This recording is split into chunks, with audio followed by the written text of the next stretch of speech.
What's happening, everybody, and welcome back to Streamcast, the show where we watch the latest and greatest stuff on streaming services with you guys. I'm one of your hosts, Eddie, along with my bro, the inverted gamer himself, Sheps. How's it going, bro? It's going good. It's going good. I got that energy today. Do you feel that? You feel that? We're getting going here. I streamed for like 3 hours before this on twitch.tv/conversations. Oh, you guys should go check out and follow. We're almost finished the road to affiliate, which we freaking banged out.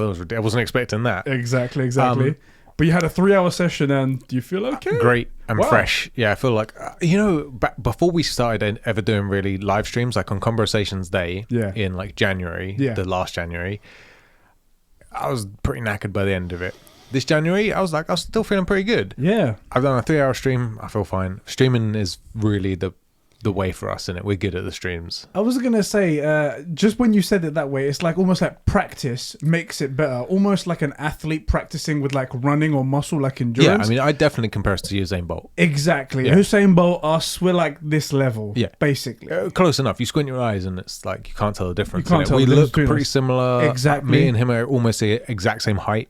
I was gonna say that as well. And when we run, I mean, it's neck and neck. Exactly. Really, neck and exactly. Neck. Similar physiques. Exactly. Yeah.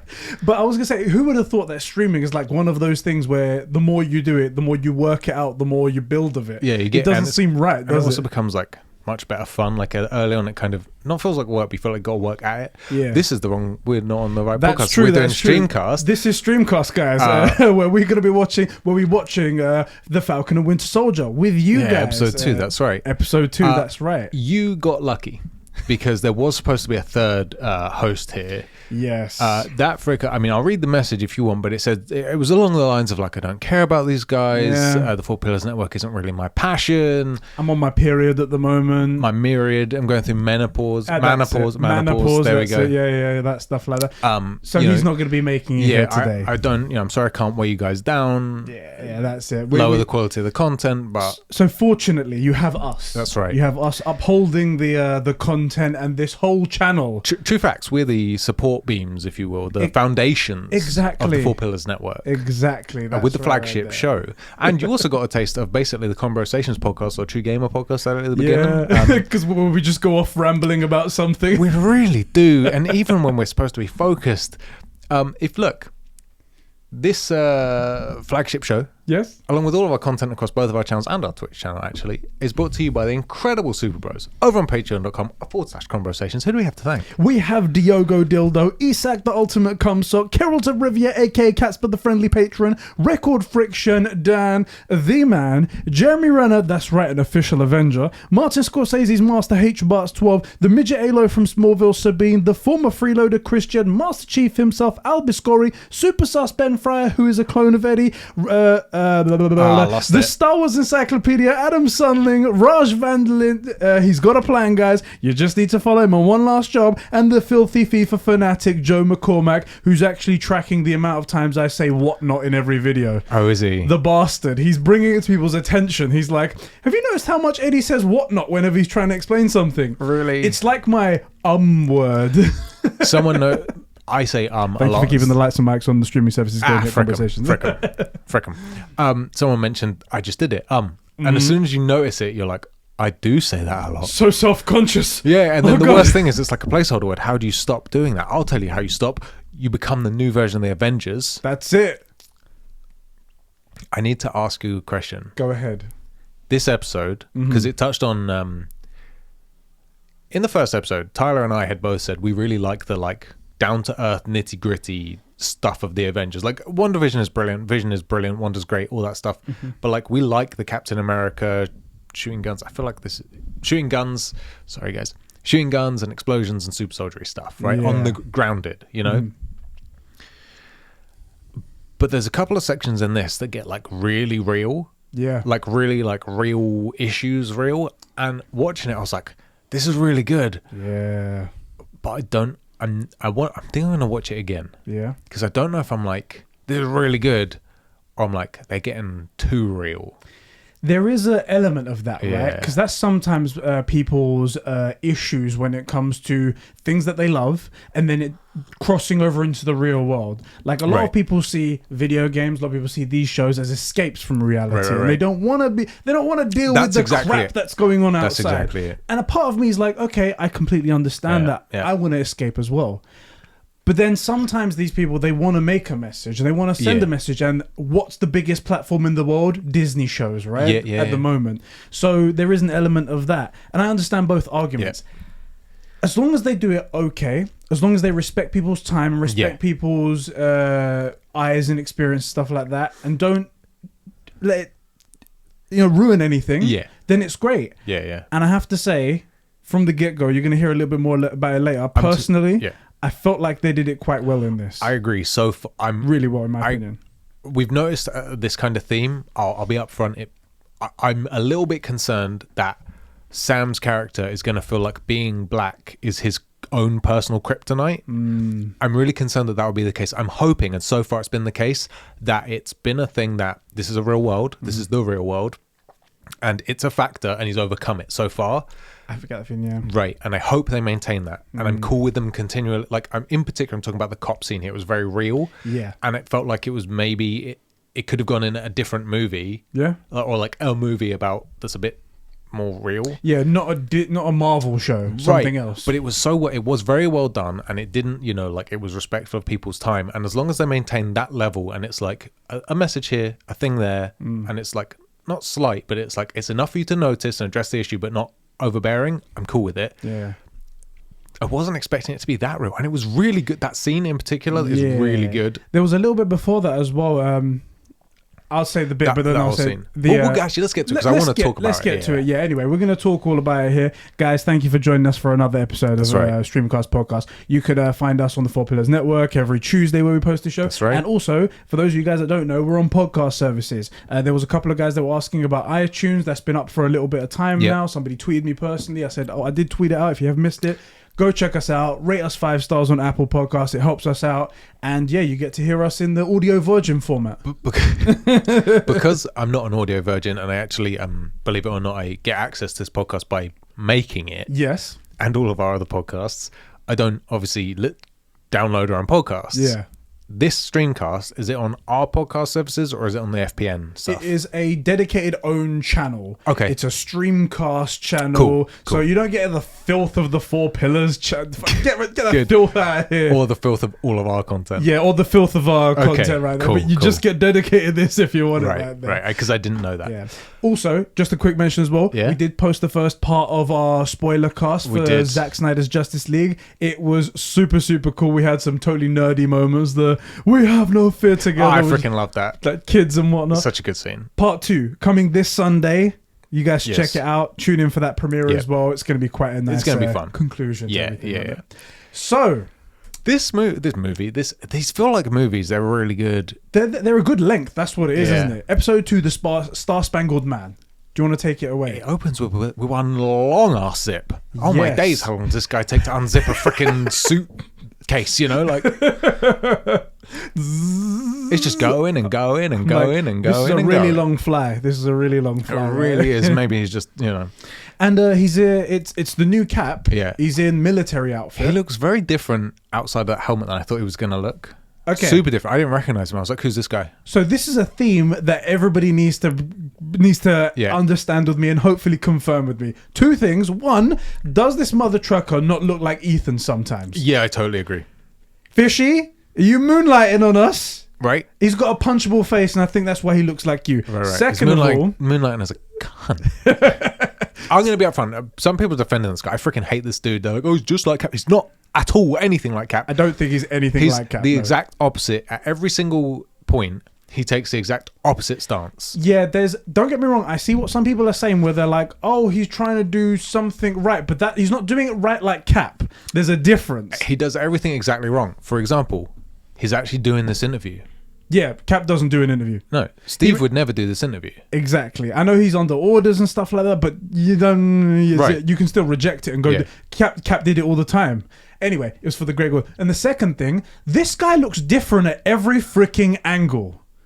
the dude has so many angles, right? Helmet on, helmet off, shouting, laughing, smiling. Yeah. I'm like, this guy looks completely different in everything. It's kind of like you're looking at like a changeling face. It's always just a slightly different guy every single time. And I'm like, I don't know what I'm looking at. Right. Anyway, so he's in this locker room, and he is like kind of nervous. He's like pacing back and forth. He's looking at his suit and whatnot.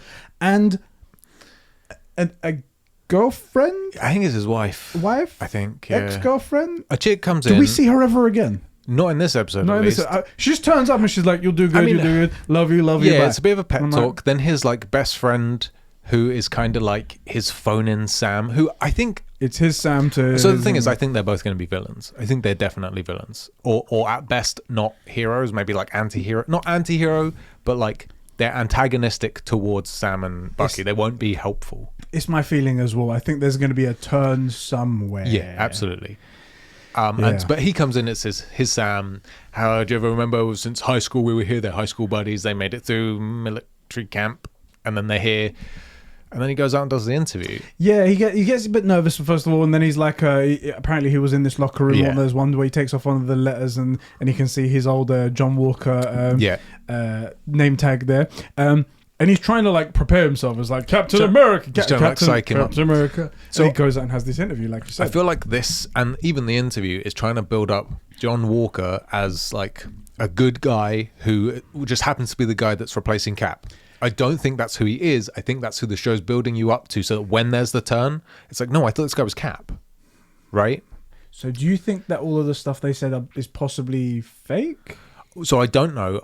For the minute, I say we believe it, right? Yeah. Because it would make sense that this guy is like a badass, right? They say he has 3 medals of honor. That's a lot of medals of honor. 3 medals of honor. He's apparently really, really extremely fit. Like they show him throwing the shield, and it's like Captain America throwing the shield. Also, all the exact opposites of what Steve was when he got the super soldier serum. God, that's a tongue twister. Yeah. The point was what was in. And Tyler said it. The serum amplifies what's already there, right? This guy's got it all physically, so he probably doesn't have it all when it comes to like the conscience and the good side of things. I'm guessing. I also suspect that him and maybe his friend are also both super soldiers. Yeah, and they're just sort of not letting on yet. Yeah, it's well, that's the thing. The way he was throwing the shield, it was very suspect.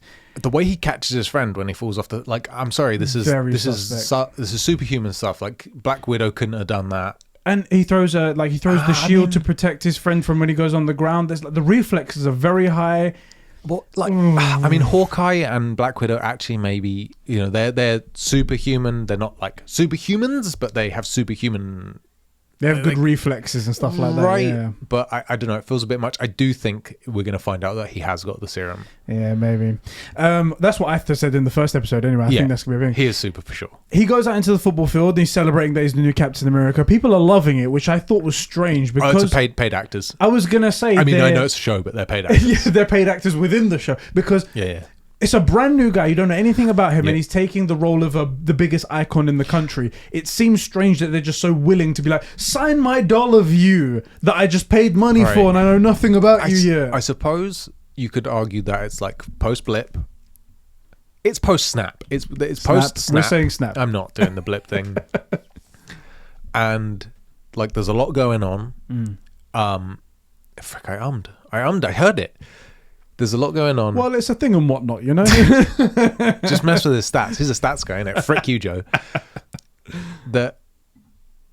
It's something to look forward to. It's something to cheer for. It's Captain America. It's like a symbol of hope. Maybe they should put a huge S on his chest. I'm referring to my notes about what a good hero looks like. Yeah. And you really need a symbol, like a recognizable symbol. Yeah. And other than the shield... Could you shine it in the sky, perhaps, or something like that? Right, but you can't do that with a shield, right? You can't do it with the shield.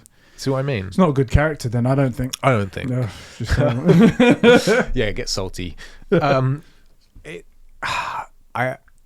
definitely paid actors. It seems strange. It seems too quick that people are okay to accept him and stuff like that. Even with the heroic entrance, like, you're new Captain America. But then again, also, when it comes to politicians and influencing the American population, it's always been, we just say something and then, and like maintaining the media. Here's the media coverage. Exactly. The interviewer does not ask, like... There's posters everywhere and shit like that. Yeah. And he's not asked really prying questions. Yeah. Right? Like, He's done however many tours as special operations and stuff, as 3 medals of honor. So what you're saying is this guy's a killer. Steve fought Nazis, right? Easy one to do, but like, so you've done special operations, right? How many people have you kidnapped? How many people have you murdered in their beds or killed in their beds? So they'll say they're all bad guys. That's something special operations. It's something Steve would have done, but at least they were Nazis. My point is, no one's asking prying questions. Yeah, because it's a fluff piece, isn't it? Right, because when Bucky meets his, let's say, old friend, they mention a few things, and you realize that this is when we say like Black Ops stuff. Think like all the worst stuff you've heard from like Vietnam and stuff, like the guys going behind the enemy lines in the jungle, and then like, you know, like that's the stuff these guys would be doing. Yeah. But he's done all of that before becoming Cap. Yeah. Cap did it because he was Cap and he was fighting the Nazis or Hydra or whoever. Yeah. I hate you so much. You've broken him, guys. Yeah, I'm broken. Anyway, yes, they have the interview and they talk about how great he is, how strong he is. They show a bunch of like B-roll footage of how great he is and stuff like that. 3 medals of honor. Oh my god, he's so amazing. He does try and break down to try and act sort of well, you never know. We don't know yet. He tries to do the humble. I'm just an American. I'm just trying to do the right thing. Right. I never met Cap, but you know he was a big inspiration to me. And had I ever met him, I would have like really looked up to him. And, he sounds. And everything. He says like the douchey thing. Like I feel like we would be friends and stuff like that. And the worst thing is Bucky's watching it.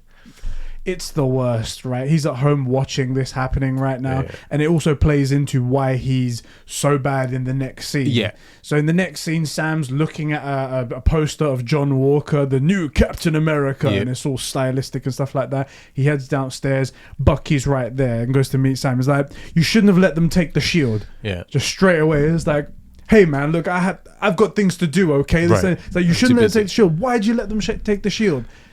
And he tries to break it down to him and like subtly, but then he has to really break it down to him and say it. It's like, do you ever think for a moment that it's because there's one? I think I say that later. Actually. There's one line before that which starts the retort. Go ahead. And I will say Anthony Mackie's incredible in this. Yeah. I just personally, I'm really vibing with Bucky stuff just a little bit more because I don't know why, but his damage speaks to me more than Sam's.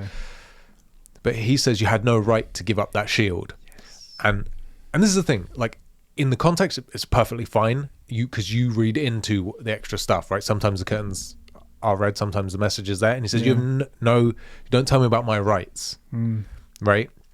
And as hard as it might be for you guys to imagine, talking about him and Steve, I did what I thought was right. I did what I thought was best. Yes. You know, the question is did he do it for what was best for himself or what he thought was best for like America? Because that's why Steve does what he does. He does it for his country and for people and freedom and stuff, right? And the question which I hope they pick at this scab more with Sam, and it's not just like, forgive the over exaggeration, but it's not just, oh boo-hoo, I'm black and it's tough to be black, but I hope that it's like Sam adding to that himself, like him choosing to believe like America or the world isn't ready for a black superhero.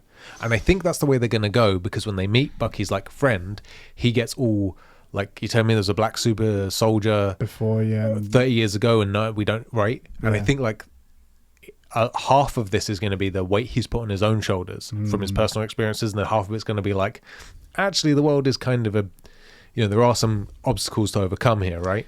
See, the way I interpreted it was I thought it's definitely him thinking about, is he going to be worthy enough to do what Captain America has done? Right. Imposter syndrome stuff. Exactly. And that's very Captain America-like. It's like, am I worthy enough? Except Captain America went through that part already, and he got to the bit where it's like, I need to do what needs to be done, regardless of my own personal feelings. And I think this show is going to be him learning that part. Hope so. That's what I thought. Because as Falcon, he's freaking amazing, right? The problem is that he had the option to be Captain America, but can he be Captain America? He's Falcon. He's awesome.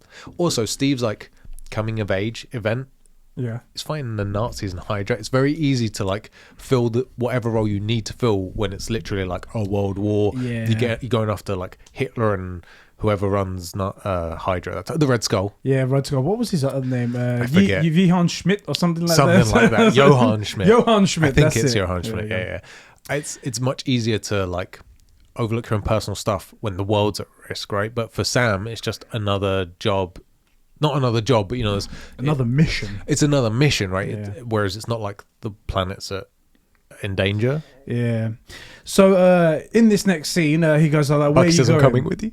Yeah, I'm coming with you. Sam, No, no. Sam says he heading to Munich because he's traced the Red Wing, just Red Wing by itself, has traced the mask guys, the flag smashers to Munich, a place in Munich. So he goes, It's well, got I'm Stark coming with AI you. in it, man. I don't know. Friday, find the Again, masks, I don't feel like guys. this thing can talk, and it's just sort of like, all right, I'm just gonna go on a global search. Well, for if these you just things. email Sam, like, subject heading, found he sends him a text message. He's like, "Yo, Found bro, them. we gotta go to Munich." Yeah.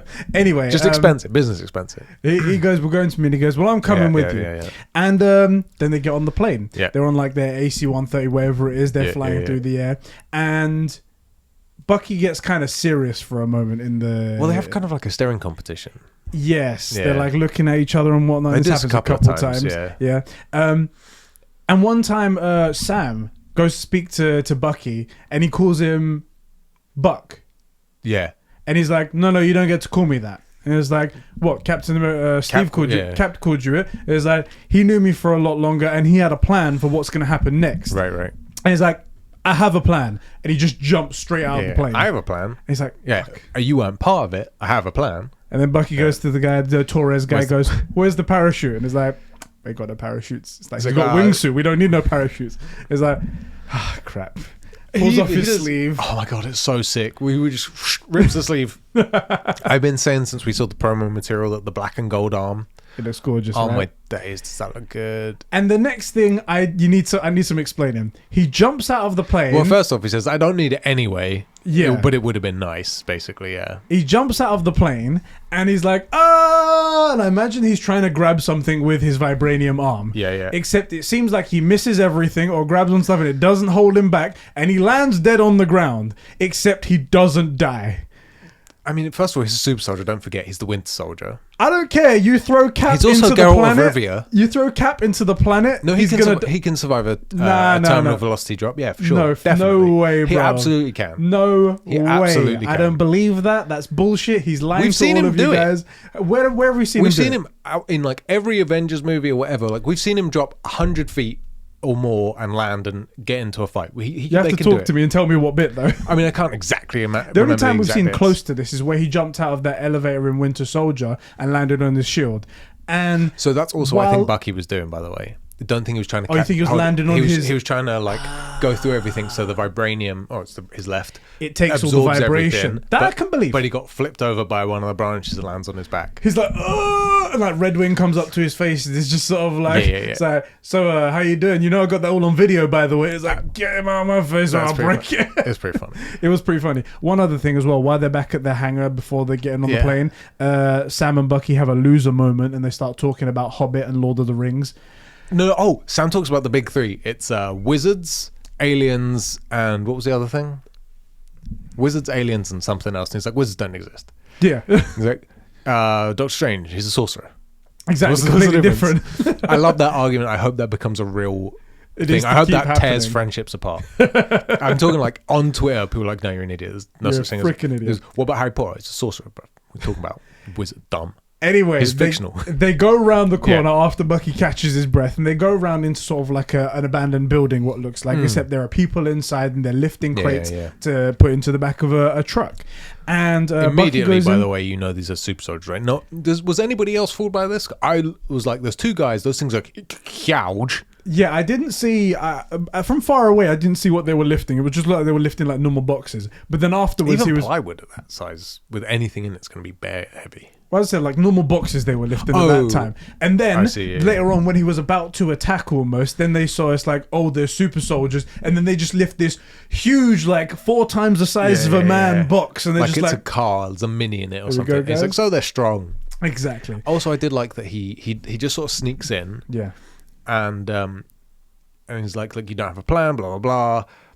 He's like, oh, I'm sorry, freaking Metal Wolf, whatever. Actually, it's White Wolf. The guy's Geralt of Rivia. He's like, well, White Panther. And it's White like, Panther. White That's Wolf, it. actually. That killed me. White Panther. That killed me. You spend some time, 2 years in Wakanda, and you become White Panther. It's White Wolf, actually. Thank you very much. Also, I love it. It's like, what? It's a cool name. I will say, and this is one of the things that makes me like hopeful that this won't be like a mopey like race thing is that they make a joke there, right?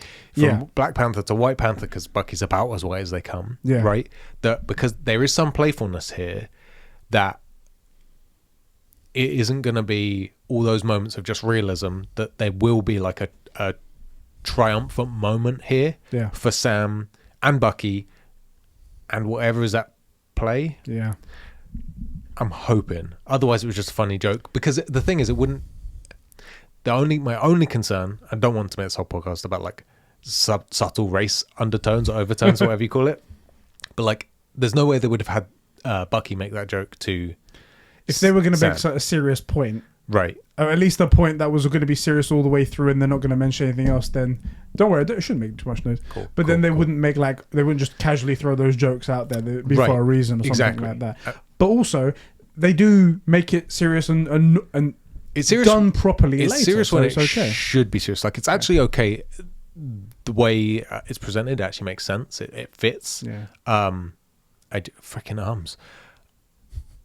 You cannot stay on track for your thing because you think about your arms now. I'm getting in my own head. Anyway. So how fast does Sam catch up to Bucky? How does he do that? That's a strange one. So he goes, Bucky goes in and sneaks in because he's like, I'm taking the initiative, I'm going to go in here. And Red Wing's sort of like watching from next to him as well. And he's like going in there. And he goes, all right, I'm going to attack them. It's like, no, wait for backup. It's like, well, I'm inside already and you're still... But the hell, how did you just get here? Yeah, he's just there, silent as anything. Silent ninja right He's there. a ninja, it's sick. I thought, okay, maybe he used a jetpack. No, you would have heard that shit. Yep, so he would. That's what I was thinking. I will say, because we said we think John Walker is super. Mm-hmm.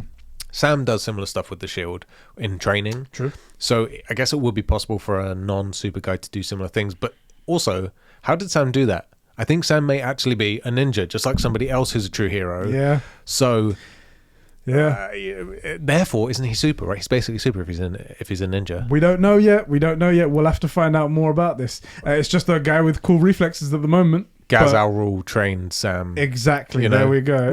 Totally different dude. Different dude. I think so they were smuggling something. It looks like from outside, according to Bucky and Sam, it looks like they're smuggling weapons. Yeah, you would guess it's like AKs. They're bad guys, isn't it? They're clearly smuggling weapons and what else could they possibly smuggle? Of course. And they lift their giant boxes and they put it in the back there, and then they are about to get on their way. They like There's one funny scene where Bucky's like, there's 3 of them, I can take them. And Sam's like, yeah, but are there? And shows him a scan. And there's like 7 of them instead. How many do you see there's? 1, 2, 3, 4, 5 of them, right? So not 2. Okay, and sort of the point here is that Bucky, first of all, is used to doing things like an old way and a very like not down to earth, like nitty gritty kind of way. Yeah. And Sam adds a totally different layer to the ability here. Also, because Bucky was complaining that Cap had a plan and Sam doesn't. Well, Sam is the only one with all the information. Yeah. Before he charges headlong into and causes a problem, right? They also notice that there's one person that looks like a hostage in the truck. Yeah, they do a scan. They say, I see one person inside the truck. It seems like a hostage. Yeah. And it's like, okay, cool. Yeah, because they're like sat down hugging their knees or something. Yeah. So then when the truck's about to leave, they go flying through. Red Wing jumps on the back. He flies out of there. Bucky's full pelt just going after the thing. He runs down the freaking truck. It's great. It's good stuff. And I love how you're like, he can't fall out of a plane, but he can catch up to a truck at full falling speed. Is different, man. You're gonna pancake when you hit the floor. Hey, the guy's running easily doing 60 miles an hour. Well, I don't pancake at that. What do you think happens when a man hits tarmac at 60 miles an hour? If he hits so if he falls, you mean if he drops from a great height into 60 miles an hour? No, if you're doing 60 miles an hour and you fall on the road, over. You get absolutely... Anyway, we then run after the truck and we can... This guy. You're making up dumb shit.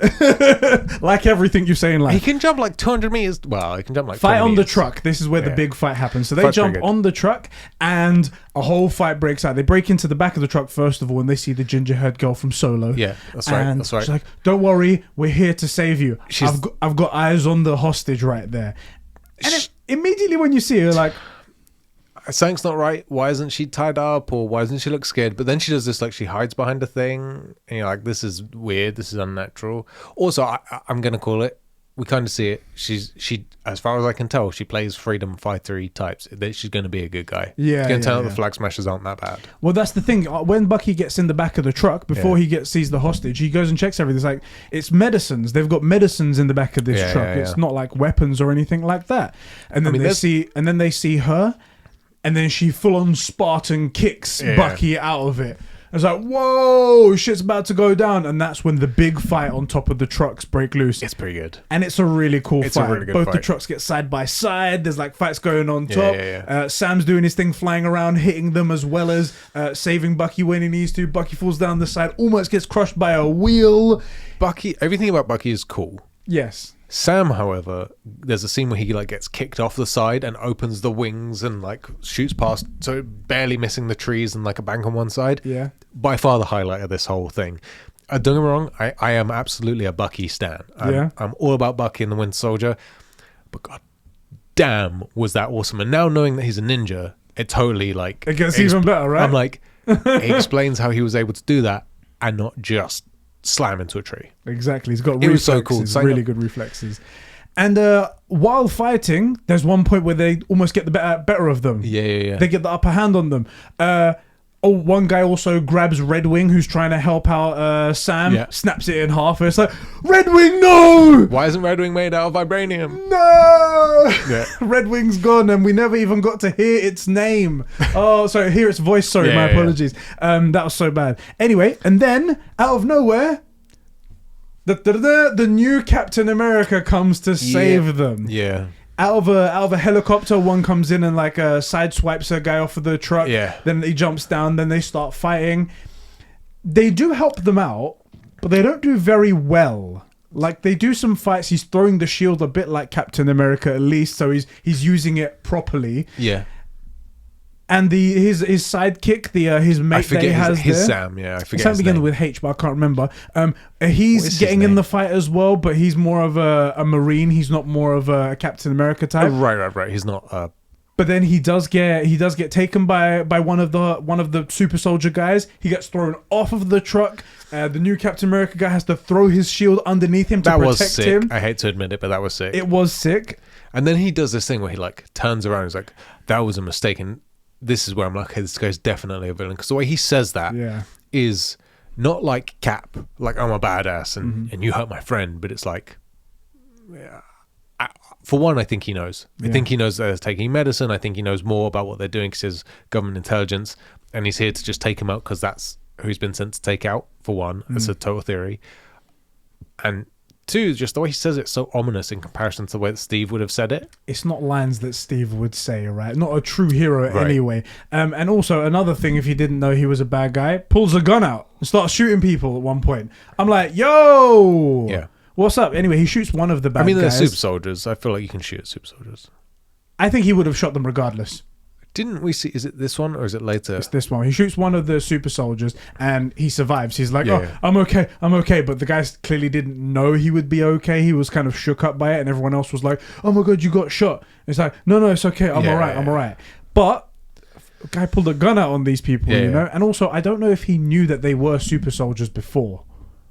Yeah, I mean, I guess I hate to freaking defend this guy, but like, they're terrorists. They are stealing stuff that's meant to go to refugees, we think. Yeah. And they've sent Captain America after them. You send Captain America after people that you could... I mean, Sam kills people. Like in the first episode, he killed like 20 or 30 guys. Now, those were definitely hitmen type mercenaries. So you think they're more combatants. But I don't necessarily have a problem with him shooting at flag smashers.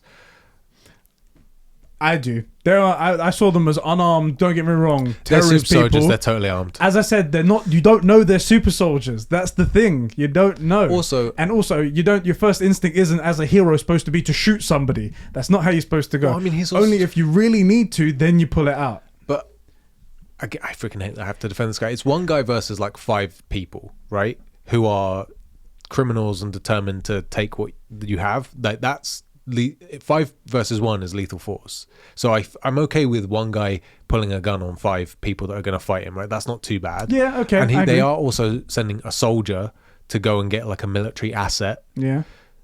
What I think they're trying to do here, though, is try and show literally the gap between I do agree. Yeah, Steve Rogers and John Walker, which is not the same guy. He's not going to be Captain America. There's definitely a lot here that Steve would not have done. Like, he wouldn't have said that line the way he said it. He probably also would have won. Yeah. Actually, he might not have won. They are super. Anyway, we have stuck on this bit too long right here. Anyway, while Bucky is hanging off of the side of the truck with like one vibranium arm holding himself down there. Sam again, freaking ninja. I'm calling it. They're fighting on top of the truck right there. Captain America gets knocked off as well.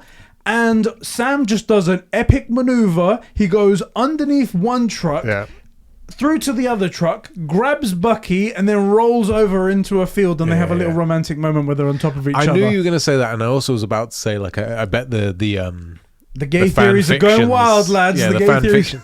Like, I think those fans are those flames are definitely being fanned. Like, they have a couples therapy session, which is, to me, 100% indicator that they aren't romantically involved. Yeah, because they go into couples therapy. They're definitely not. This is all just comedic stuff. They're very, very clearly just good friends, and they're trying to get them to. Good yet. And no, they're going to be good friends. Yeah, they will be. Sorry, they are. I said that wrong. They're going to be good friends, and they're trying to put this like, what's another tension that you could put between two guys, but in a fun way. Put a little gay joke in there. A little gay joke. I suppose, A little bit of, oh, you touched my thigh. What the hell? Give my thigh. What are you doing, bro? Right. That kind of thing. But it's fun, and I liked it anyway. I will say Sam, again, steals the show with these two moments. Both wingsuit things where, like, he gets knocked off and pulls the wings and flies back like a chute, and then saving Bucky from under the thing. It's freaking awesome, man. He stole the whole fight. That hero throw of the shield, nothing compared to both those scenes. They're so good, so visually pleasing. Agreed. And then, so when they're in the field, they basically say to each other, "There's a super soldier, Sam," says Bucky, and he's like, "Yeah, you don't think I know that?" And that's when they figure it out. Yeah, I got hit by one of them. I know. Next scene, they're walking. Yes, so they're walking, and they're kind of like. Are they in silence or are they talking over what they're doing? They're trying to talk about how things went, and they're like blaming each other, obviously, for what went wrong and stuff like that. And the new Captain America rolls around in like a Humvee being taken back home. I found this really funny. I found them just ignoring him and kept walking. Really funny. It's really good because while they both are at odds with each other, and they're like, "Oh, you know, we don't agree on anything. Yeah. We don't agree on anything. We're typical couples. We don't agree on anything." When it comes to the new Captain America, common enemy. Didn't even need to say anything. It's like, yeah, they instantly know where they stand, and it's they stand Steve and not Walker. Exactly. Yeah, and it turns out the new Captain America sidekick mentions the way that they knew where these super soldiers were. Lift, basically, yeah. The way they knew where these super soldiers were is because they tracked Red Wing, and they knew that they were going after the Flag Smashers. And he's like, "Wait, you hacked my tech? It's government property, so it's not really hacking. It's our thing. We just knew where it was, you know, until it got destroyed. So I guess they're never going to see that again." Now, in this scene, the new Cap, John Walker, offers them a lift, and he tries to break things down to them. In this scene, he does seem genuine in that, "I'm not trying to be Cap," he says. Yeah, I'm not trying to replace Steve, is what he says. That's kind of what he's doing, but he's not trying to do that, he's saying. I mean, maybe the government's got the agenda, but he's not trying to do that. He's like, "I just want to do the right thing, and I just want to be a symbol for the American people, like I've been told, and do the right thing for everybody here." How did you feel about that? Well, I think Sam summed it up perfectly, because he says all that and then says, "And that would be a lot easier with your help, or if you were help me get the Flag Smashers." And Sam says, always that last line, isn't it? It's a really like genuine thing, and then it's the ask. Yeah. Right? I feel like the reason he said all that was to get them on side, because he knows that Cap was exactly that symbol, you know, and that they might vibe with that. So if he pictures himself as that, and then throws in "so I want you to pay 9 easy installments of $9.99," or, you know, whatever, that's what it's an ask, right? It's a sleazy sales tactic. So you think he's like a really good sweet talker, basically, and then not even that good. I think sorry, bro. And then when he comes to the final bit, that's where he like pops out the way it can benefit me type thing. I think he's a salesman. He's a used car salesman, like, with all the negative connotations, right? He's saying what he thinks they want to hear. And I think this guy has like no moral compass. He'll do whatever he needs to do to get the job done. And right now, that means recruiting the freaking Winter Soldier and Falcon, because that would really help, right? Yeah. But the next time he sees them, the message is very different. Yeah. And again, it's a message that you'd never get from Steve. So you see, I think there's two camps in here. Okay. And Tyler posted that tweet about under the Captain America Winter Soldier, the latest post from Marvel, official Marvel account. Yeah. Some people were like, "Oh, I really like the new Captain America. Like, he seems like a genuine guy that's just trying to get the job done. It's not his fault that he's been cast this thing. It's the government's been done." Blah, blah, blah, like I will see up to there. Yeah. Sure, and then there's other people that are like, "No, this is completely wrong. He's absolutely the opposite. He's not doing anything right, and you're calling him out on his bullshit on his thing like that." I think what it is that he's not a fantastic salesman, like we're saying. I think he's a good enough salesman that he's got some people on his side. Yeah. And I think that's what's going on here. It's worked up until now, innit? Yeah. But now he's at like the super tippy top. But I think the audience as well, some people are buying it. Yeah. I think that's what's happening. So when Tyler's beefing those, exactly, they're meant to, yeah. When Tyler's beefing out those people, they're not idiots. They're just bought in by the sleazy sales tactic. That's what's going on. This is the thing. You are meant to believe John Walker is a good guy. Mm-hmm. I totally agree. And I think what most people are seeing is Sam saying, "Oh, there's always that last line," thinking that it's him being salty that it's not Steve. Yeah. But what I think it is it's not only that, and it's not just that he's sad that he isn't Captain America and all that stuff, because I don't think he would still want to be Captain America. I think he agrees with the decision that he made, right? I think Sam sees something because he's much more experienced. He's a freaking Avenger, right? And he was a PJ, he was a para jumper or whatever it is. Like, he was in the military. That's basically special forces for like 5 or 10 years. Like, he knows the game. And I think there's a bit of guilt as well, because while he didn't become Captain America, he let the shield go somewhere else. He knows the shield wasn't supposed to go somewhere else. So I think the people that are buying into John Walker are seeing that bit of Sam and saying, well, he's just salty because he did those things. And I think that's definitely a factor, but he is also seeing, because he knows this type of guy. He knows CIA agents that will say anything. He knows, special forces guy that will say anything. It's a bad start as well, because when you follow the government and whatnot, that's very much not what Captain did. Yeah. He was whatever the right thing is, and that's most times not going to follow with the government's agenda. The other thing is, had he stopped at that line and just left it silent, yeah, probably Sam would have been on board. He might have, like, later on down the line when he needed something, helped him out. Help and don't ask for anything. That's a very Steve thing to do. But instead, he barely helps and then asks for something, right? And so my point is that you are supposed to believe John Walker is a good guy just trying to do his best. Yep. At least up to right now. If you don't get it by the cop car scene outside the police station, you're fucking not paying attention. Exactly. So in the next scene, we cut to the super soldiers and the solo girl heading to a secret hideout? Safe house in an internet cafe in Munich. So it was strange because I don't know, I think they didn't know exactly where they were going. I think the internet cafe owners were like followers of the freedom fighters, and they were like, okay, you guys come here, and the guy offers like, oh, my wife made the finest sheep's liver, and it was like, it's raw chicken liver or something like that. Yeah, the girl's face was probably like, that's also because she's, I put the lid back on, thank you very much. I'm guessing she's not very good at accents or something, so she just does her normal North London accent, British accent. There you go, man. Like, so they were just like, just react the way you would react. We're not going to tell you what the dish is, and I bet that's the first shot. It probably was, right? Oh dear God. Carry on. They go in there. She gets a text, right? Yeah, so once they're all settled in and they've seen like their beds and stuff like that. Him and his wife, super happy to help. Super happy. One guy goes on the internet, I guess he's the hacker of the group, and he sees, our faces are everywhere. They've got us everywhere. I'm going to wipe our existence from the internet and stuff like that. She gets a sneaky text message from an unknown number saying, you took what's mine. I'm going to find you and kill you. So this is the thing, right? They stole medicine. Yes. That doesn't necessarily mean they're good guys, right? You can steal medicine and sell it on for a profit, or just take it away from other people and give it to a group you prefer to give it to. Those are potentially evil motives or whatever. I think I would prefer for them to be a second antagonist, or I don't want them to be the good guys. Right, I don't want them to be the good guys just doing a few things that might be like illegal, but they think are right, like robbing a bank and taking medicine. Because they took money from rich people and they took medicine from the government that were going to give it to the wrong people, right? That'll be the way it's angled. I would like it for them to be, working their own angle here, and not just like, oh yeah, we're all good, no borders, everybody, one people. Like, that's the problem boring. Is there has to be something more to it, because they have the super soldier serum in them. Yeah. That adds a whole level of complexity that I don't think we could possibly understand. Freaking called it a whole show ago. Of course, it's Hydra, everybody.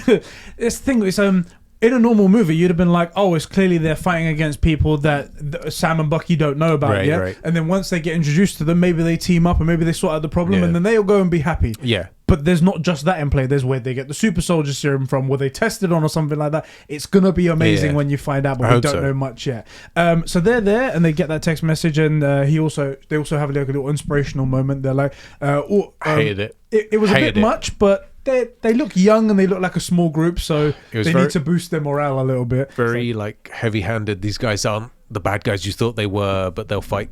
It's like one nation, one flag, whatever, something like that. And that ends of that scene right there. We desperately need to know more about her, though. There needs to be a reason why everybody's following her, because so far she gave one like subpar speech.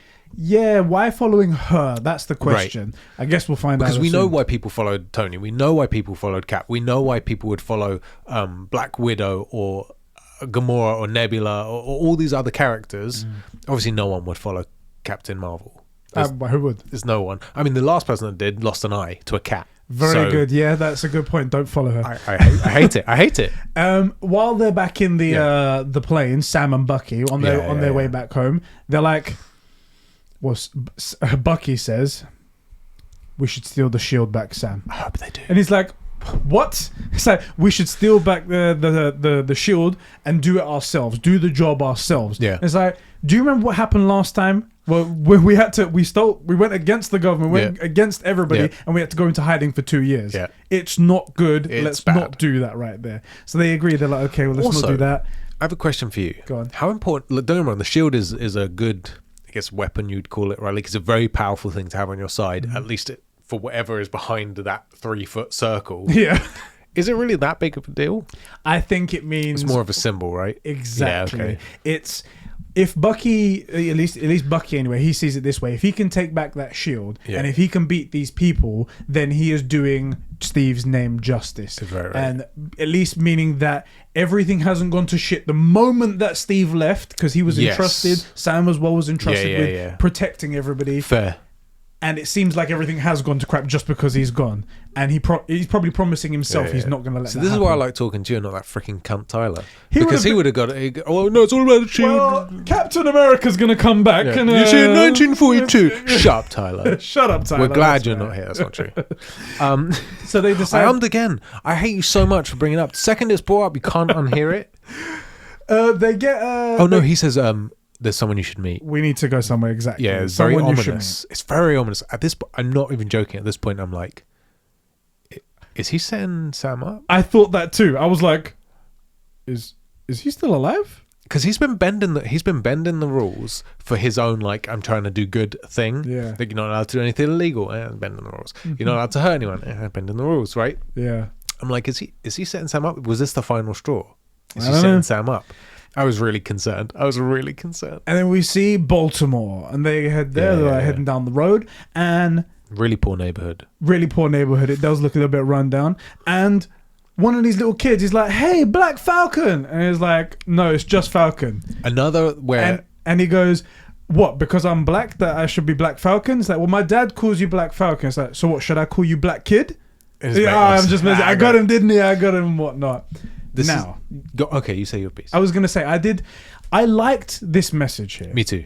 Because I wrote a little paragraph. Excuse me for reading from this because I wanted my points to come out. I saw your tweet. Yeah, I said I had something to say. I wrote it out because I didn't want my thoughts to go off. And it's difficult when you're live. I want to hear this. Exactly. So I wrote down, this is actually a very great and very subtle message here. The point is that he's trying to drive home is that it's not to look at someone and look at the color of their skin. That's not important. It's only who you are is only whatever matters, I said here.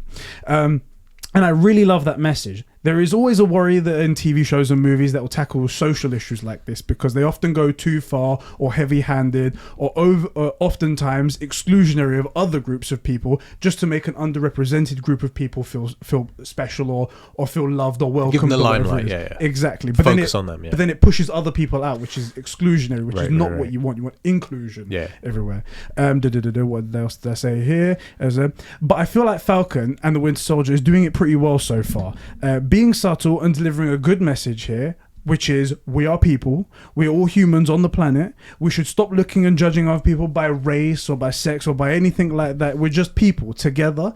And if by some miracle we can get past just by humans, as I'm saying, which is probably completely impossible, never going to happen. But if we could, by some miracle, just get past looking at each other's race and stuff like that, or looking at each other, judging people how they look and whatnot, we could really like take a massive chunk out of a lot of the fights that go on in the world.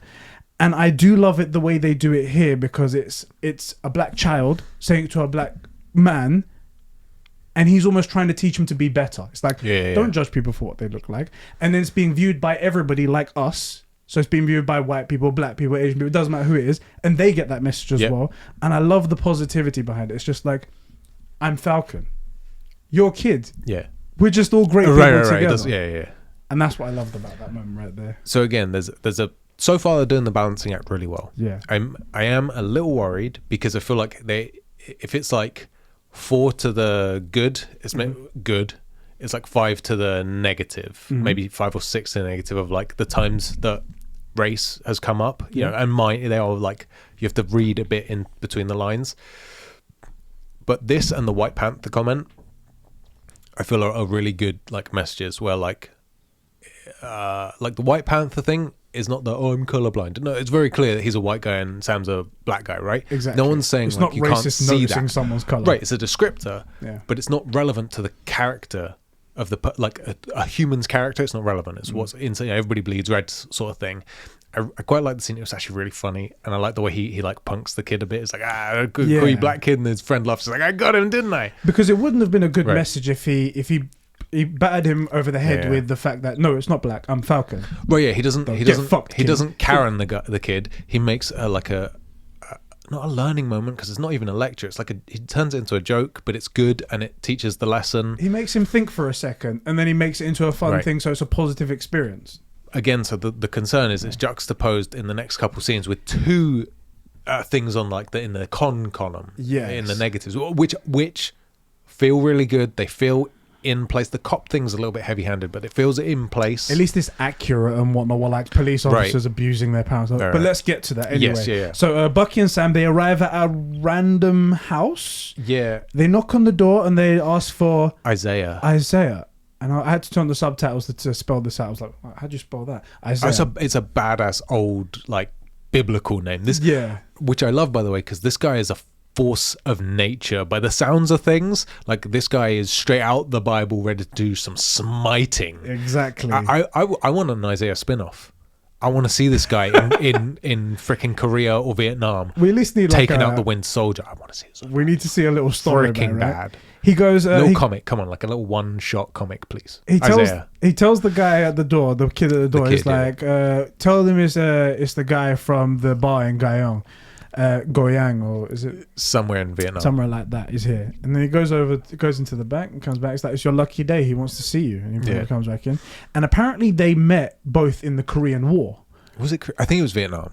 I want to say. I heard it was Korean War, but Vietnam, whichever one it might be. I might have somewhere in Asia. Yeah, exactly. They're all the same, right? And he goes, "We met." That's so bad, especially after the positive message we said. Do you know the worst thing is? I can't say this name, but I'm a huge weeb. So anything in Japanese, I have no problem. You know, we do all the Japanese names. I got no problem with it. Now it's a totally different Oriental language. No idea. I can't say it. Goyang, I think it was. Yeah. And Bucky tries to basically give us the story, but in the little time that he's got, with the little information that he's got, because this guy does not want to see him. He doesn't want him in the house. And he says, it's like I need you. There's more of these like super soldiers out there and whatnot. More people like us, he was saying. More people like us, yeah. And he says like he whooped Bucky's ass back in the war. We see Isaiah, who's old, an old black guy, right? By the way, he still looks in good shape, though. I wouldn't want to fight Isaiah even now. He looks in shape.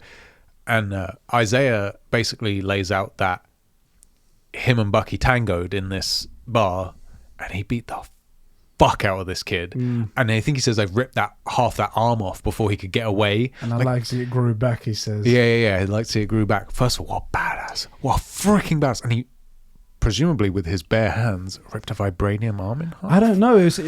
When I first saw it, I was like, he must be just a normal soldier because he doesn't give any indication that he's anything but just a normal guy. And maybe he was like a grenade launcher or I don't know what. Right. But it's a vibranium arm. What could possibly take that down? When Bucky said guys like us, though, I immediately was like, this guy's super. I was like, wait, there's another super soldier. I didn't know at this point. Yeah. And then he gets angry when he's like, I need your help. There's more people like us and stuff like that. And he throws like a cigarette box, something. It's something like metal, that. and he goes, throws it into the wall. it slams into like a stud and just sticks there. And I'm just like, whoa, okay. Super soldier serum alert. I'm fully aware of the situation right now. Yeah. And Sam obviously is just fucking shocked. He's like shell shocked at this moment. It's Cap. Sorry, I proper pud into the. It's Cap. If you knew about Red Skull, who would absolutely be classified, there's no way he would know about that unless Cap told him. And those guys you just met. That's all the super soldiers there are. That's all of them. And how the frick did they make? Oh, plus Bucky and that, right? But like that's all of them. America had another super soldier back all the way back then, and it's this guy, and it's clear that he was, and he wasn't a symbol, and it's clear that he Captain was America sent him as well to go and fight people for the American government. This wasn't like it was a very much it was Black Ops. And no one knew. It was Black Ops. They didn't make this guy a hero. This guy was Black Ops. This guy was the Winter Soldier of America. Exactly. He was like the Black Lion of America. Make that comic. Black Lion. I want to see the Black Lion. Oh no, I guess it's like Black Panther though. What was the Black Eagle? Oh, that could work. Oh no, but then you got Falcon. Very American. Don't worry about it. You can workshop that while we go through the story. Isaiah. I just want to see the one shot. That's all you need right there. So they all get kicked out because he's very angry and whatnot, and they're all on the road. Oh no! So just before that, he says, I did their dirty work basically, and then I was kept basically in a prison, in a cell, when they did experiments on me taking my blood, and they make him sound, and I don't, by the way, this isn't part of my beef with the race thing or potential concern. They make him sound like he was treated like an animal, like all the worst things you hear about animal testing, where like he says like they came into my cell, so even his cell wasn't his own, like totally dehumanized, used as like a test subject whenever he was done doing the wet work, and it sounds like this guy was treated awfully. Which is why it's so freaking salty, which fair enough. And then he even says it's like he goes, I don't kill people anymore. Bucky says, I don't kill people. I'm not the Winter Soldier anymore. Yeah. And he says, well, people don't change. Maybe for people like you. And because we had a couple of race moments, you're like, what does he mean by that? I'm not sure about that one. I didn't chalk that one up. It doesn't mean that. But at the moment, I was like, because then he says, your people would know. Exactly. He's like, your people or people like you, he was saying, like, maybe for people like you, it's okay. You can change. The reason... I'm sorry, I cut you off, man. I was saying, we find out later what he means by that, but at that moment, I was just like... No, he says two things. Go ahead. He says, maybe for people like you, which... Jumping back and forth. Sorry, I'm really sorry. Like, he says, maybe for people like you, and I think you're maybe supposed to interpret because he's white. I don't think so. But because also, I think it's just because he knew the right people is the thing. He knew Captain America and got given second chance. Maybe. That could also be another thing. And then he says, if you want answers, go ask your people. Yeah. And that, again, it's not the racing. It's totally Hydra, which I knew instantly. I didn't know that, first of all. I didn't have a... Because there's always Hydra, bruv. I told you this. Shut your goddamn mouth. At that moment, I was just sort of like, oh, what does he mean by that? And I thought, more Isaiah. Maybe could that be? But I need more information before I can go off on that. We need more Isaiah. They get kicked out. Yes. And Sam is rightfully pissed. He's like, are you telling me there was a black black super soldier this whole time? Like, what the hell? You didn't think to mention it to me? It's like... And he also, Bucky says, like, no, I didn't tell you. I didn't tell Cap either. I didn't want to involve him in anything else. And also, I didn't tell Cap, like you said there.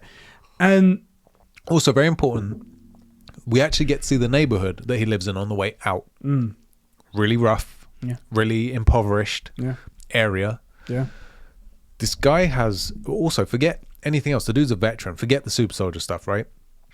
And he's, like, it's more of that real message that just because he served this country honorably and he served his country, we presume, or he did good for the country, he's not been looked after, right? And then we find out how poorly he was treated. Yeah. And Sam's got this really good point, which is, why do we not have a black Captain America? Because that's what Isaiah was. Absolutely. Like, by the way, Cap did Black Ops stuff for sure, right? Like, this is the guy you mentioned that before. This is the guy that you send after Hitler and Hydra and stuff. So why didn't we know about this guy? Well, wasn't this guy's symbol? Wouldn't that have gone a long way to like unity and stuff? And I like this message, actually. I do like that message. Yeah. Why don't we know about this guy? We should know about this guy. Yeah. And then some cops arrive. Yeah, some cops arrive, and immediately, I mean, they're yelling in the street. They are two That's dudes what's arguing in going the street. on. Two big, muscular guys are arguing in the street. So maybe they're going to Exactly. kiss and cuddle later on. Probably, yeah. That's what two guys do anyway, when they're like glistening with sweat and whatnot. Right. And the cops immediately, they come out and they don't pay too much attention to the cops so much at the beginning because they've got their own argument going on Yeah. the first. But then you do see the cop and how he's acting towards Sam. And he sees in his typical cop fashion, well, he sees like a black man yelling in the street towards a white person. And the cop's immediately like, "Excuse me, sir," speaking to Bucky. Are you okay? Is this man bothering you? Yeah. And it's very much like, and Sam doesn't really pay too much attention. It's like, we're having a conversation. We can have a conversation in the street. I feel like Sam's really hurt. I feel like it's just behind. It's hidden really well. I think at the beginning anyway, the argument was the argument that they were having, and it was still riding that passion. But then afterwards, he was like, "Can I see some ID?" It's like, "No, you can't see some ID." Bucky's like, "Just give him your ID." Why should I give him my ID? And then it does Fair become, enough. "You're really I've done nothing wrong here." I was wrong. Chalk on both sides. Yeah. Because Bucky, forget like, I think there's gonna be rainbow haired people going, "Oh, white savior," but Bucky turns to the guy and says, "Do you know who this man is?" Not because he's the white guy and Sam's the black guy, but because that's the Falcon. He's a freaking Avenger and he's a hero, and Bucky's also a soldier. Yeah. Do you know what this man has done for you? Do you know what this man has done for the country, the world, the planet, right? Yeah. And I love that Bucky doesn't, when we say don't see race, he clearly knows he's a black guy, right? But he doesn't see race. He doesn't care that Isaiah's black. He doesn't care that Sam's black. He cares about their character as people. So I was wrong. They're even Stevens. I think so. I too. like that scene. And then the other cop sort of whispers over to him. It's like, "That's Mr. Wilson." He's like, "Oh, Mr. Wilson, sorry, I didn't know it was you. Sorry about that." And they go, another police car comes from the other side. Goes, "Just wait there a second." They continue having their little conversation. And then the police officer comes back and he's like, "I'm sorry, Mr. What's Bucky's last name? Barnes. Barnes. Mr. Barnes. There's a warrant out for your arrest." Sounds like he got pardoned for all of that stuff. What are you talking about? It's like, no. Apparently you missed a check-in with your psychologist, which is like missing a parole. It's basically the same as parole. You can't miss these. Yeah. What's really interesting here, and I'm sure a lot of people noticed this as well, is that the way that they acted with Sam, because he was raising his voice, was immediately like, "Okay, do we have an issue on our hands? We can take you down in a moment's notice." With Sam, it's sort of like, with Bucky, it's sort of like, "Sorry, you've skipped your parole. We might need to. Do you mind if we arrest you at the That's moment? funny Do you because mind?" I didn't see that. You might be right. Yeah. And I'm thinking about it, maybe you are. What It wasn't a huge thing with Preston, but I saw that and I was like, What I saw was a few regular, like, Baltimore, wherever it was, cops, knowing they're speaking to the Winter Soldier, telling him they have to arrest him. That's a good point. That's what I saw. It's like, right? "Oh, well, we're going to arrest the Winter Soldier." Oh, no, it's not going to work out. Right. So, and I'll give you, like, I think if the race thing comes up and we see, like, we can read between the lines. Yeah. Right? Like Sam saying, "Don't tell me what my rights are." Like, I think we can be appropriate. For here, I think they're looking at one of the hardest killers on the fucking planet. Yeah. And telling him he's under arrest. And so they're really asking him, please will you be under arrest? Exactly. Because this is the Winter Soldier, and if he chooses to, like, he wasn't captured for 90 years, and there's a reason, you know? Yeah. And they so then they do arrest But I him. also do like that juxtaposition where, like, they argue, they speak to Sam, but who gets arrested? It's the white guy that's arrested. So again, there's like, It's balance going back and forth, isn't it? I think they're doing a good job so far. I think they are. I think they're doing very good. So yeah, then they get arrested. Sam, however, even though they're not great friends, he doesn't leave him. He goes to the police station with him. Well, he they're goes boys. away with him. Even they're on the same team. Like, you might not They did arrive together. Yeah. They're in the same place together. Yeah, maybe Bucky's his lift, isn't it? Exactly. Yeah, he's got the keys to the car. Oh, why did I leave it with Bucky? God damn it! Guy drives like a 90-year-old. Oh, fuck. And he gets arrested. And then a few hours later, they're like waiting in the police station, and he gets bailed out. Yeah. But who does he get bailed out by? This motherfucker. The psychologist comes in, but it's like, I wasn't the one that bailed him out. I like that as well. I like the psychologist. Like, oh, the psychologist got him out. No, it wasn't me. Captain America comes through, the new Captain America. He's like taking pictures, selfies, and everything like that. Hey, everybody is. He's too happy to take the fucking selfie. Steve would be like, oh, hey, I got to do something. But okay, cool. He doesn't want to disappoint people, but this guy's looking forward to the things. Maybe I'm just reading into it because I'm salty. No, do you know what? I get your feeling as well. I do have one counter feeling that maybe if he's a regular guy that's becoming a... Totally. There's 3 drops left in this, and they all went on my notes, not in the cup. Nailed it. I'm thinking maybe because he's a new guy at this and he doesn't really know what he's supposed to be doing, how he's supposed to be the perfect symbol, that maybe he sees that I'm making the American people happy and this is what they want. Well, then I'll just continue doing that, and I'll also go off on my assignments when I get a thing. Strongly disagree, but I'm glad you see it that way. I'm glad you make that argument. I was going to say, but the problem is that we know that this guy's going to be a bastard because he's not Captain America, so we know. So all of that stuff is like, you can view it through that lens. However, that's not the lens that it's supposed to be viewed through. Right. I'm glad you did that because there's no way I'm looking at it that way. I am too, because Cap is one of my favorite heroes. Yeah.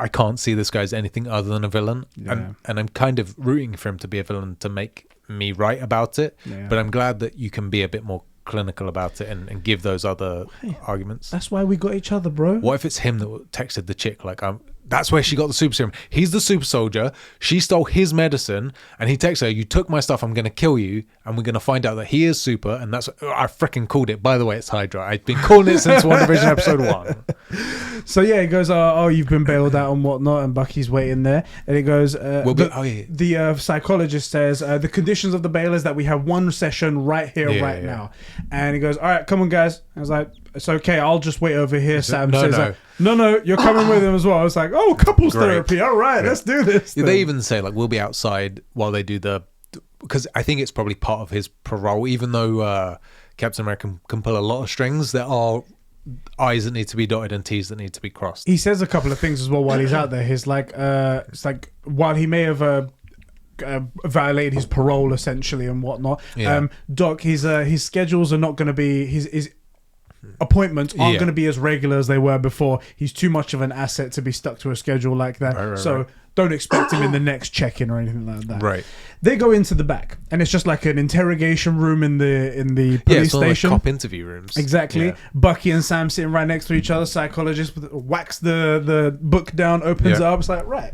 So this is a thing we've done in couples. Why did you say it? She said it out loud. She's like, between couples, sometimes we like to do some exercise. Why did you say it? The thing is, she torpedoed that off the bat, and she must. There's no way.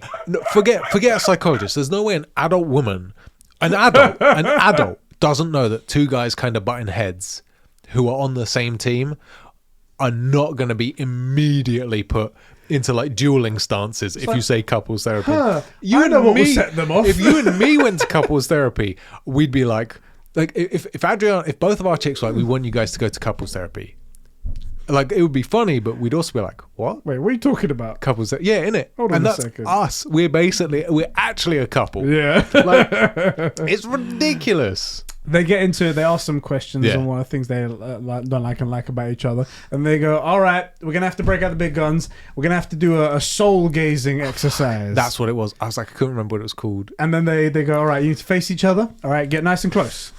Closer. You need to get nice and close. And then at one point, I love it. The way they act, I think this must have been like improv. Because they get close. They're like, I'm in between his legs. Yeah, and then at one point, it's like, which way do you want me to go? Left or right? Left or right? So, all right, I'm in them. And they're looking at each other. And they have a little bit of a staring match first. So this is the thing. This actually what they do here, what she does, like getting into this, kind of unbelievable. The way they react to it, totally believable. Yeah. And the fact is, this staring competition, 100% exactly the way it goes down. Exactly.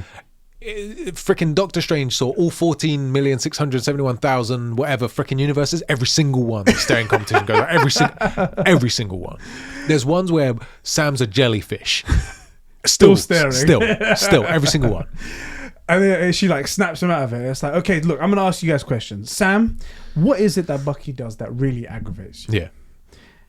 And he's like, oh no, Bucky, sorry. So Bucky, what did Sam do that really aggravates you? And he really gives up at that point, like after a bit of like wear and tear and what. It's like, he was up, he's like, why did you give up that shield? Yeah.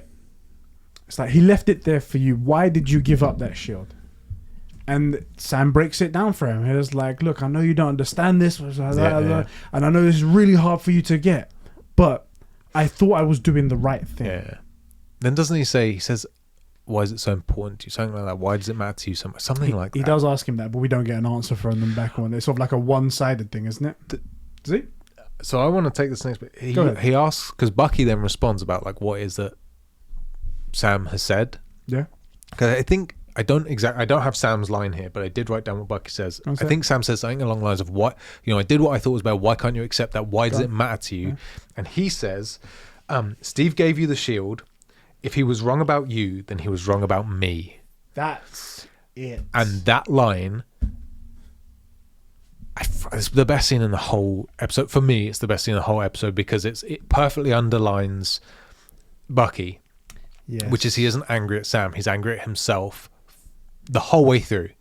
And he's taking it out on Sam because unless Sam lives up to what Cap envisioned for him, there's no way he can live. Like if Sam can't live up to Cap's thing, because I think the issue is he respects Sam more than he respects himself. Mm-hmm. After Steve, it's Sam. Yeah. That's the pecking order: Steve, Sam, everybody else.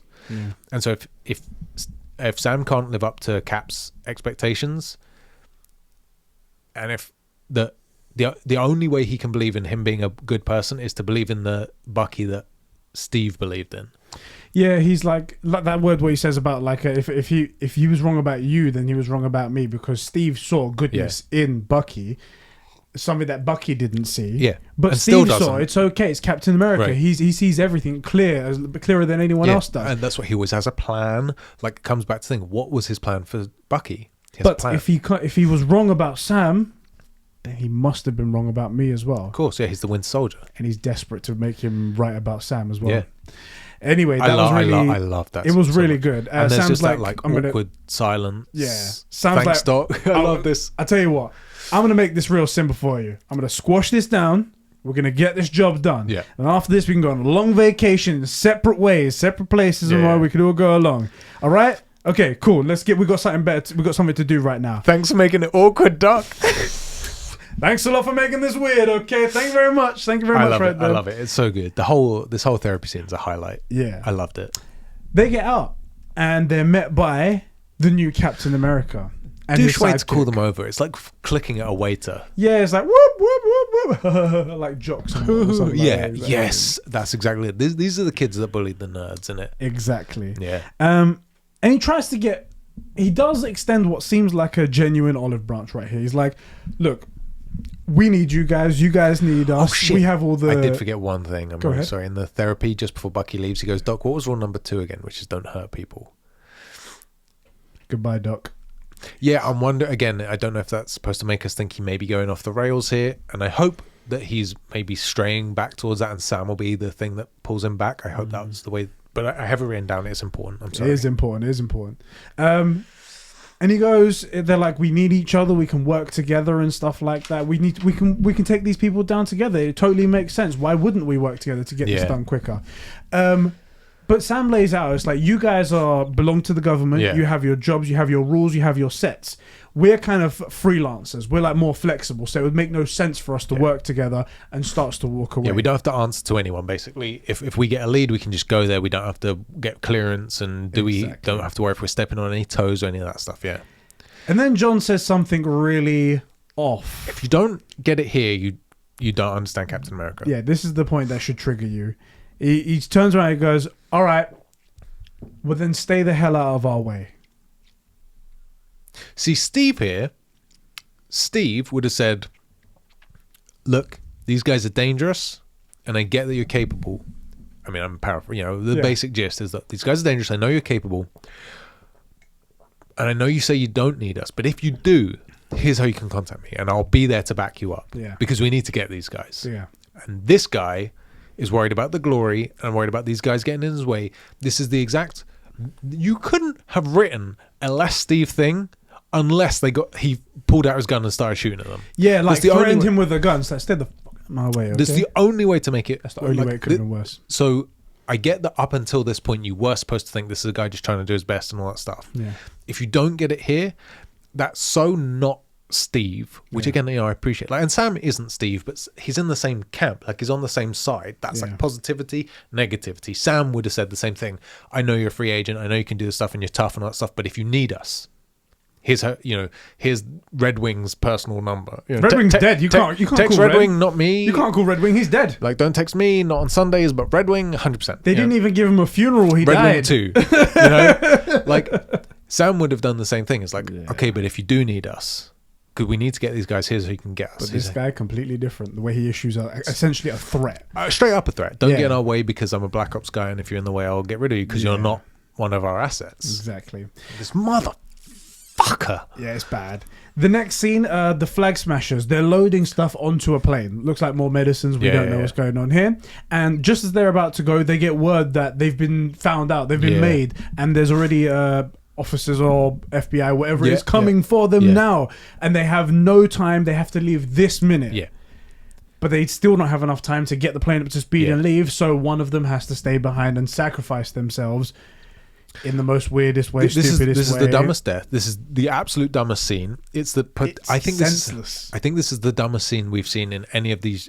Between One Division and this, there is not a worse scene. By far, the worst scene. Exactly. Makes the flag smashers look like absolute morons. He goes around essentially to the entrance of the airport strip right there, and he puts on his mask. He sees the cars come in, drops a telephone pole down or a power pole. Good thing because they can't drive around those, right? Can't drive around those. They all stop. They all get out and pull out their guns, and he runs towards them. A wall of bullets, and then he gets lit up by all those bullets. And then they die. And that's his death. That's what his whoever this random person was fighting for this freedom, that's what his life was worth. Nothing. It's the most senseless, most stupid death. It doesn't make any sense. I think what they're trying to do is show how dedicated they are to the cause. So, okay, like, fine point made, but like, go push over the pole and then run and get on the plane. Like, that was enough. Right? If that stopped them, that was enough. Or even run in another direction. They might chase you or something like that. Right. Why run at bullets? It doesn't make any sense. It's so stupid. Do you know what this seems like? Yeah. If it wasn't freedom fighters, and if they're not trying to pitch right now, they're trying to pitch those guys as good guys, but they're just not. You don't know their plan yet. Yeah. It would be like a terrorist organization telling a worthless person they don't really care about to go out there and sacrifice their life because they've entered a cult. They're just a drone. They don't know anything and whatnot. And that's what it seemed like. Well, except... However, they're supposed to be good guys. They're supposed to be more thought out. They're supposed to think about the rest of the world. They've got a grand plan to unify the entire world under one unification. No one argues about him going to his death. And also... That's a super soldier. This is a serious asset. Like, forget that you care about the guy, because I think we're supposed to think that they do care about each other and care about the cause. She seems like she does care about him, like knows him. Because in the next scene of her, she is crying. Yeah, that's a super soldier. The super soldier serum is not easy to come by. Mate, I can get it from the shop. Don't worry about it. We can find that everywhere. Exactly. Everywhere. Like, I don't get it. It's a very clunky scene. Very strange. It's very strange. Anyway, the next scene coming to the end anyway. Yes. Sam and Bucky, they're outside the police station now. They're walking down there discussing what they need to do next. And they go, and this is where Bucky says, he says, back when Isaiah said, like, your people, like, you for you guys and whatnot. Sam's like, oh, no, I don't think he meant it like that, as in not in the race thing. And he goes, no, I know what he meant. He meant like Hydra. Yeah. And he's like, when I heard that, I was like, of course that's what he meant right there. And he goes, we need to go see someone who knows. I need to go see someone who knows about Hydra. Yeah. And immediately Sam knows, is like, well, if we're going to go see Zemo, I mean, name drops him right there. Just before he name drops, I think Bucky says, like, he knows all of Hydra's secrets. He knows all of them. And then Sam's like, well, if you're going to go see Zemo, I'm not letting you go alone. Yeah. Which again is that, like, maybe they're not super friends, you know, but they're on the same team. And while they're playing on the same team, like, you never let your guy go alone. They're on the same team, right? Like, the Avengers argue all the time. Hulk is probably the most difficult Avenger to get along with, but you back him because he's the Hulk and he's on your team. Like, done. Exactly. That's it. You never leave a man behind. Exactly. And that's the way it goes. And that's the end of the show.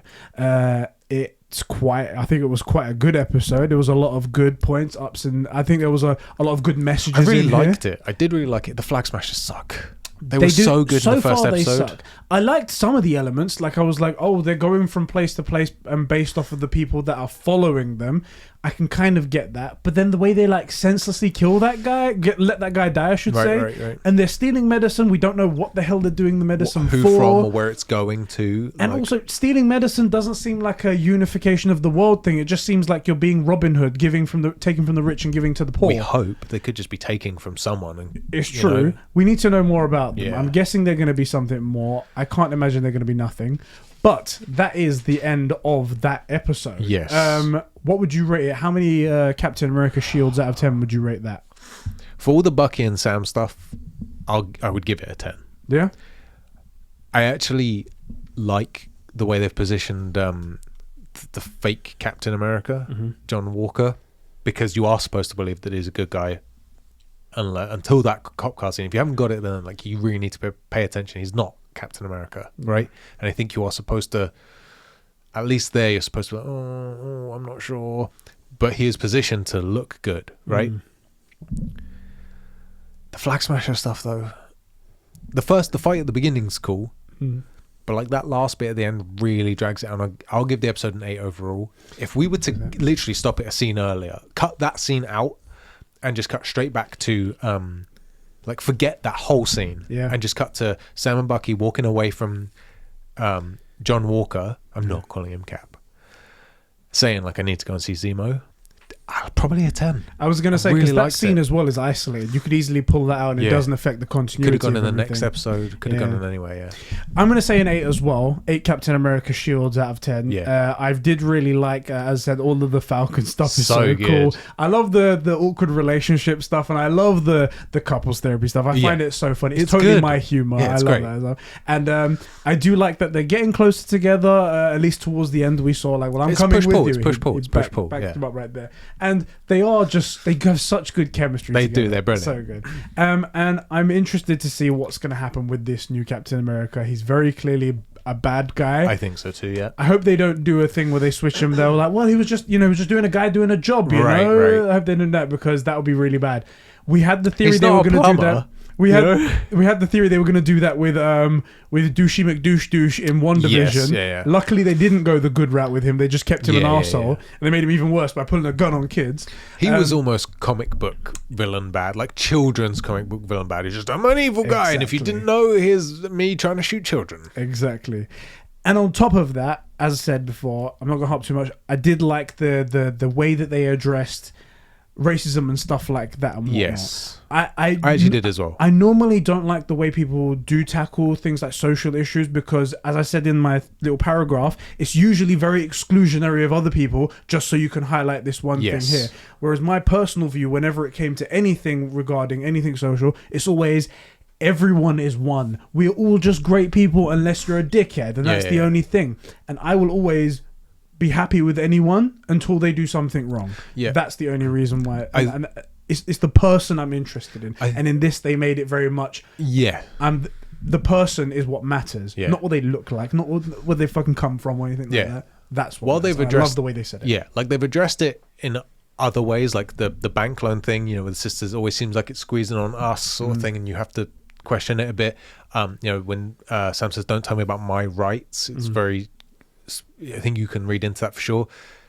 But they also address it really well. The White Panther joke, hilarious, right? And it shows that you can be playful with these things. Talking to that kid who's like, "Hey, Black Falcon." No, it's just Falcon. What? Because I'm black, I'm supposed to be black? No, I'm just Falcon. That's really well done. And Bucky's recognition that, like, doesn't matter, like, do you know who this is? It's nothing to do with race. This guy's a hero. This guy's a soldier like me, because Bucky only sees one color, and that's military green. Right? That's all he sees. Which was the same with Cap, which is the same with Isaiah, right? That's all he sees. And I think those 3 lines in particular make me say, okay, this is really well done. And I hope they keep either this balance or maybe to take it back just a little bit, but keep the good scenes. Like I like the Isaiah stuff. That was so good. And the Isaiah and Sam talking about, wait, there's a black super, and we that I want to keep. I really want to keep that. I feel like the cop thing gets maybe a little bit too close to reality, and I want a bit of an escape. But it was really well done, and it humanizes Bucky so much. Bucky goes from being like the super soldier that another super soldier was fighting to like another veteran defending a veteran, you know? Yeah. So it's been done really well so far. I've So really far enjoyed it has. I agree. I love the freaking GIF you put up on Discord. Yeah, I had to pick a really awkward one. Guys, we're going to kick it over to our Discord comments right now because it's not just us watching the shows by ourselves. We ask you guys to write in and give us your thoughts on the episodes each and every week, which you guys can do by clicking the link in the description on our Discord server. And if you're a patron as well, you can have it to patreon.com/conversation. That's right. Except I only gave people 2 hours, I should say, notice to do this one because I'm an idiot and I That forgot. should be enough. They had their freaking essays for the Justice League saved. Blood, they had it seriously. Like Diogo's one, first of all. Got another freaking essay. 6 minutes later, he wrote an entire essay. I start off with Yoga, which is Diogo. He says, why is he Yoga, by the way? Basically, I used Siri's dictation one time, and I said Diogo, and for some reason it wrote it down as Yoga. Right, okay. And he's like, I'm Yoga now, done. Cool. He goes, another great episode. I think I'm surprised that they painted Walker as the good guy, just trying to do the right thing, so it's hard to cheer for him, even if he is over his head. Of course, that doesn't mean that he's the perfect candidate for Captain America. That's obviously Sam. If he's Tommy Lee Jones, perfect. If he's Tommy Lee Jones's perfect candidate for Cap, not Stanley Tucci's. I'm not sure where he's getting at that. I'm not sure where you're getting It's gone over my head. You're going to need to let us know in the Discord server afterwards. Love the banter between Sam and Bucky. It's 100 out of 10. Exactly. It's perfect. Between which is the highlight of the interview in the room scene with Bucky unleashing his emotions. Proper emotional stuff there. Yeah. I think that Zemo is 100% going to be on Sam and Bucky's side since he hates super soldiers and the idea of them. He did kill the ones in Civil War. He did in the ice chambers, if you remember. True. I definitely feel like Zemo is a totally different, like, you know where I said I hope that the Flag Smashers aren't good guys. They're just another form of bad or not so bad, but definitely not good. Do you know what I mean? Like, I don't want them to just be the good guys you just didn't know. And I think Zemo's going to totally be working his own angle. I think so too. He'll help. It's not going to be very cut and dry. He's going to be doing his own thing in the background. Yes, 100%. Yeah. It says in Civil War. But maybe he'll turn against them near the end, so he has the same thought as well. Don't think he's tied to the Flag Smashers, though. Yeah, because why would Zemo help them create super soldiers? He freaking hates them. I don't think so. I totally agree there, for sure, yeah. Isaiah was a great surprise too. I didn't think they'd bring up various Caps between World War II and present day in the comics. Oh shit, is he from a comic? Oh, I didn't know he's from the comics as well. I didn't know that. See, I'm not a super comic book guy. If the loser Tyler could be bothered to be here, mate, I bet I've been just destroyed in the comments, not knowing that. How do you not know? Oh, yeah, I don't know. Such an idiot. I'm a Steve Rogers Cap fan, for the record. Yeah. Oh boy. And he goes, overall a great episode and I can't wait for more, he says. There we go. Also, he did say one other thing. Hope we see more of them, and maybe Isaiah gives Sam super soldier serum for himself, kind of like what Steve does in the comic. Two things. We said before we didn't think that Sam not deserves but should have, because it cheapens his I think it would character. cheapen him. And don't get me wrong, I would love for him to get the option and turn it down. I think that's the play, right? And it should be a difficult question. Like, should he take up the shield? Should he take the serum? I think should be a very difficult question for him, and he should say no, that he is who he is, and that's fine. Which would also be that full arc of like him potentially dealing with, like, you know, the races. Some of it you think like it's weight he's put on himself, and then finally coming to terms with look, he's the black Captain America who flies. Yeah, and he doesn't need the super soldier serum. He's who he is, exactly. Also, how would Isaiah have it? Although he is super Black Ops by the sounds of things. Yeah. I'm going to have to Google this because I really want to see a Vietnam. Cap had to be saturated with vital rays as the German scientist said back then. Yeah. I really love the way it says vital rays, and I'm like, what is vital rays? I need to look at it. Anyway, so do you want to read out Spice Rogers? Oh yeah, what happened to Juice's spicy sauce? Yeah, he's Spice Rogers now. He's even got the Captain America. It's Ainsley as Captain America. This is really hard to read with the mic in front of your face. Okay, amazing episode. Really loved it. If they can top this episode in the future, then I'll be surprised. I actually kind of agree. First, his soundtrack is incredible. Mm-hmm. I didn't even notice it. I noticed it. I didn't even notice it. I was just enjoying it. I don't know why they're using the Civil War theme throughout. Maybe it's teasing something to come. Oh, two Captain Americas fighting each other. Just saying. I also love how the new Cap doesn't seem like as much of a dickhead as I thought he would be. He actually seemed like a pretty decent guy right up until the end. So, okay, he caught it, where he told him to stay out of his way. He'll probably still, where we turn out to be more of a dick later on. But my prediction is that by the end of the series, he's a good guy. Maybe it's just because I'm salty. As I said, the salesman tactic thing. The things that Cap does, like the good Cap does, Captain America, Steve Rogers, is that he doesn't do tiny little things that makes him a great hero, that makes him the Captain America that we know. This Cap is doing those little mistakes, but they're so minor that it's triggering you guys. You guys are seeing it straight off the bat. But other people, they might be like, look, he is trying to do the right thing. He's not perfect, but he's just trying to do the right thing. But then only when he gets right to the end and he issues a freaking threat, do you go, okay, this is... Right. This isn't right. This isn't right. So I don't fault anyone who says that they like, oh, up until then it was okay. This is the thing, innit? Like, Steve Rogers is very much Clark Kent / Superman. Doesn't put a foot wrong. That's the point. He's the conscience and the steady focused drive, right? Always about other people and giving and self-sacrifice.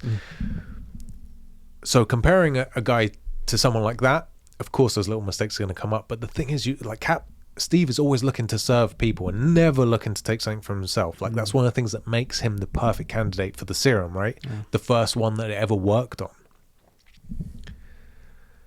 So I get it. I know what that argument is, and I think you're right. I think you're right there. But he is also clearly a dickhead. Very from clearly, the threat. Very clearly from that. Yeah. I lost my place. Yeah. Where was it? I have no idea. By then he'll be a good guy. Maybe he'll willingly give up the mantle of Captain America to Sam. There's no freaking way, because he realizes he isn't worthy of it or something. I'm also excited to see Zemo in the next episode. Yes, huge. I think he's an underappreciated villain from Civil War, so that would be nice to see him return. I actually totally agree. Yeah. Also, his whole thing is all like psychology with the notebook and stuff. Like, that's exactly like, how do you fight Superman? You don't fight Clark Kent. How do you fight the Winter Soldier? You don't fight Bucky Barnes, right? That kind of deal. As for theories, I don't really have many from the last episode, but I do know that in the comics, when Falcon becomes Captain America, Torres ends up becoming the new Falcon. Interesting. So I think that could happen. And Torres might be a more important character in the MCU going forward. Okay. Overall, fantastic episode. Can't wait to see what happens next. Maybe Mephisto is the leader of the Flag Smashers. I'm telling you, man. He's coming back. Hydra. Get out of here. Mate, wait until we see one cicada. And I'll be like... Did I see something flying by the screen? Yeah, there's a fly in this shot. Mephisto. I know they're looking all in a field full of cowpats, but there's a single fly. Definitely Mephisto. Yeah, go on. Super Whale Ben writes, Cindy goes, this episode was incredible. Such a big improvement from the first episode, I think. I love the strange resemblance it had to the first Captain America film, especially with the whole segment, seeing the US agent, Captain America, going to the sports events and doing the whole motivational thing, which is actually a good point. Now, we didn't get to see... Captain America was like, I don't really want to do this stuff. Whereas this Captain America didn't really struggle with that. He just went out and sang his song. Exactly. Sing of the American race. Yeah. Anyway, so there is a lot of similarities there. Yeah, I get that. I would love to see if they actually did sing it, but because he did start singing the song at the beginning right there. Sam and Bucky's relationship was so perfect here. They aren't the best buds, but anything, but you can tell they have a chemistry and that will grow lifelong friendship, and I can't wait to see what happens. Finally, I have to say, controversially, I actually like US Agent Cap. That's why everyone's put the wrong in the... Yeah, I'm going to add to that. Get correct. I think he's actually a good choice for Captain America. Don't get me wrong, I can't wait to see Sam take up the mantle, even eventually, but No, I don't mind this new guy, and I'm looking forward to seeing where he goes. Wow, that face as well that you added to the thing as well. Second, finally. Okay. I don't know why. I feel like finally is the end to it, isn't it? Second, finally. I don't know how many finallys have you got there. I want to know if you guys think Bucky will become a full-fledged White Wolf by the end of this show. Will he have the name preference? We've had the name referenced a couple times, most notably in Infinity War and now in the last episode of the show.